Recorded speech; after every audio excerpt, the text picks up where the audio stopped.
பாபா ஓர் கருணாலயம், பாதம்தான் கமலாலயம்.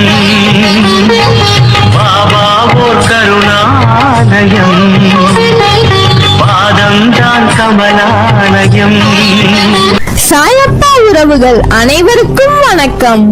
சாயப்பா மேல் நம்பிக்கை வைத்து அவரை நினைத்துக் கொண்டிருக்கும் உங்கள் அனைவரின் வேண்டுதலையும் சாயப்பா நிறைவேற்றுவார். நல்லதையே நினைப்போம், நல்லதே நடக்கும் என்றும் சாயப்பாவின் அருள் உங்களுக்கு இருக்கும். நம் மனதிற்கு இதமான சாயப்பாவின் இன்றைய அருள்மொழியை கேட்போமா? அன்பு குழந்தையே, என்னை சர்வ சாதாரணமாக எண்ணிவிடாதே. நான் கூறுவது நிச்சயம் பலிக்கும்.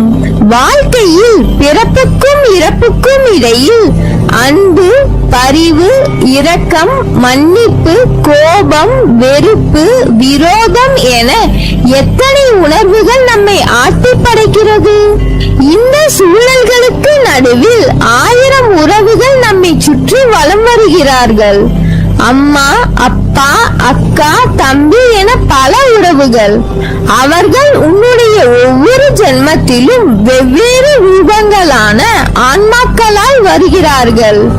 ஆனாலும் உன் பிறப்பிலும் இறப்பிலும் உன்னுடன் யாரும் வரப்போவதில்லை. அதே போலவேதான் மற்றவர்களுக்கும் என்பது உலக நியதி.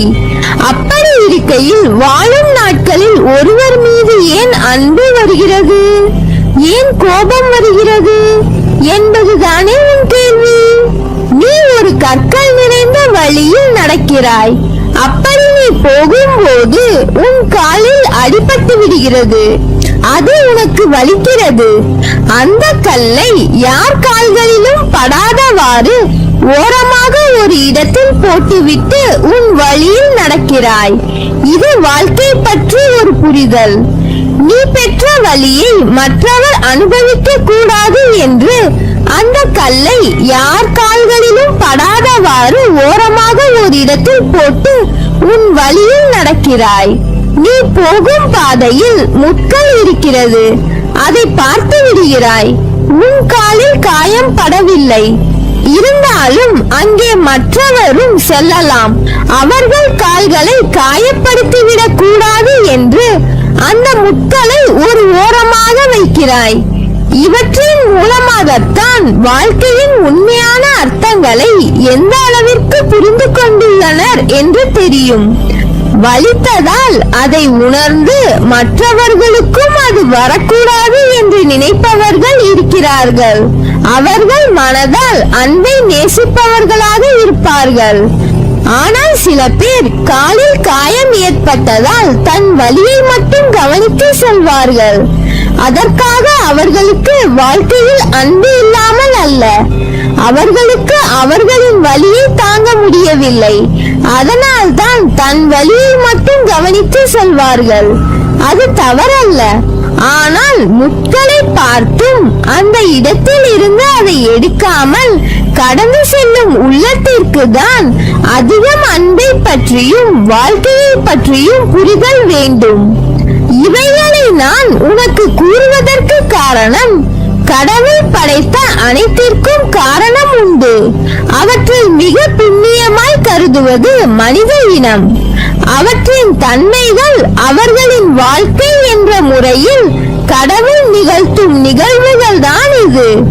ஓர் உயிரின் பிறப்பும் இறப்பும் மனிதர்கள் கையில் இல்லை, கடவுள் கையில் தான் எல்லாம். அது நீ நடக்கும் விதத்தில் இருக்கிறது.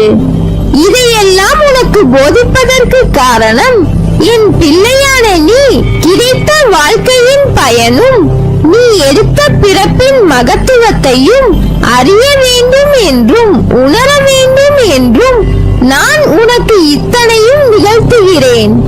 உன் மனதில் இருக்கும் அனைத்தும் நான் அறிவேன். உன் எண்ண ஓட்டம் என்பது என்னிடம் வந்தது. அதன் பிறகுதான் அது உன்னை வந்து சேரும். சில நேரம் ஏன் சாயப்பா எனக்கு இந்த குதர்க்கமான எண்ணங்கள் தோன்றுகிறது, நான் இவ்வாறு யோசிக்கும் குணம் கொண்டவர் இல்லையே, பிறகு ஏன் என் மனமானது எப்படி மாட்டு வண்டியில் இருந்து அச்சாணி விழுந்தால் வண்டி தரிகிட்டு அடங்காது ஓடுகிறதோ, அதுபோல் என் எண்ணங்கள் இங்கும் அங்கும் திசை மாறுகின்றது என்பதுதானே உன் கவலை. அந்த அச்சாணி முறிவதற்கு முன்னரே நீ சுதாரித்தால் உன் வாழ்க்கை என்னும் பயணம் சுகமாகி இருக்கும். இல்லை என்றால் வாழ்க்கையில் ஒன்றை நன்றாக புரிந்து கொள். ஓடும் தண்ணீரில் நீந்தலாம், ஆனால் அந்த தண்ணீர் காட்டாற்று வெள்ளம் போல் இருந்தால் அது கண்ணிமைக்கும் நேரத்தில் உன்னை அடித்து சென்றுவிடும்.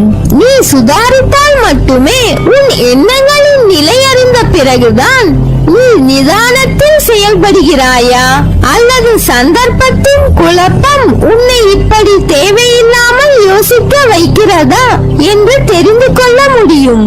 இன்று உன் சாயப்பா உன் மனதில் இருந்து உன் போக்கை ஒரு நொடியில் மாற்றியதை உணர்ந்தாயல்லவா? அதே போல் என்னை நம்பு. உன் வாழ்க்கைக்கு தேவையானதை எடுத்துரைத்து பக்கபலமாக இருப்பேன். உன்னை விட்டு நான் விலகுவதும் இல்லை, உன்னை விலகி போகும்படி நான் செய்வதும் இல்லை. உன் அம்மாவாக அப்பாவாக உன்னை என் நெஞ்சில் வைத்து காப்பேன். உன் வாழ்க்கையில் என்ன நடக்கிறது என்பதை உன்னால் உணர முடியவில்லையா? உன் பிரச்சனை என்ன என்பதை அறிந்து கொள்ள முயற்சி செய். அதற்கான வழியை நான் உன் மனதில் இருந்தபடி உனக்கு அருள்வேன். என்னால் முடியவில்லை, எனக்கு இது வராது, என்னால் எப்படி இவ்வளவு பெரிய விஷயத்தை செய்ய முடியும் என்ற எதிர்மறை எண்ணங்களை உடைத்து எறி. உன் சாயப்பா உன்னை விட்டு எங்கும் செல்ல மாட்டேன். இன்று கோபத்தில் என்ன பேசினாய் என்பதை உன்னால் உணர முடியவில்லை. உன் மனதில் இருந்து நானே உனக்கான பதிலை உன்னிடம் கூறிக்கொண்டுதான் இருப்பேன். அதை உணர்ந்து நட. மாயை என்பது ஒரு பொய்யான தோற்றம். அதில் மாட்டிக்கொள்ளும் நிலையில் இருக்கிறாய். அதில் இருந்து வெளியே வர உனக்கு நான் உதவி செய்கிறேன். அதை உணர்ந்து கொஞ்சம் ஜாக்கிரதையாக நட.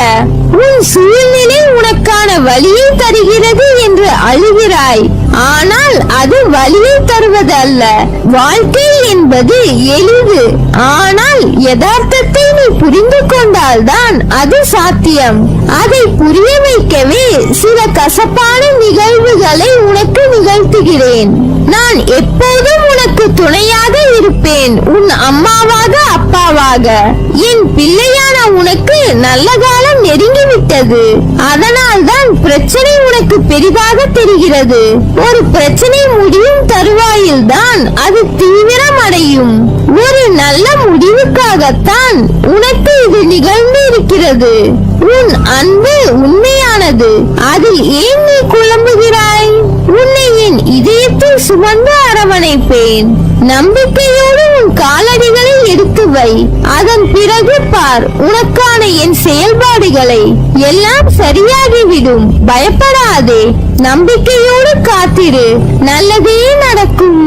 நீ என் பரிபூர்ண அருளும் ஆசீர்வாதமும் அன்பும் பெற்ற என் செல்ல பிள்ளை.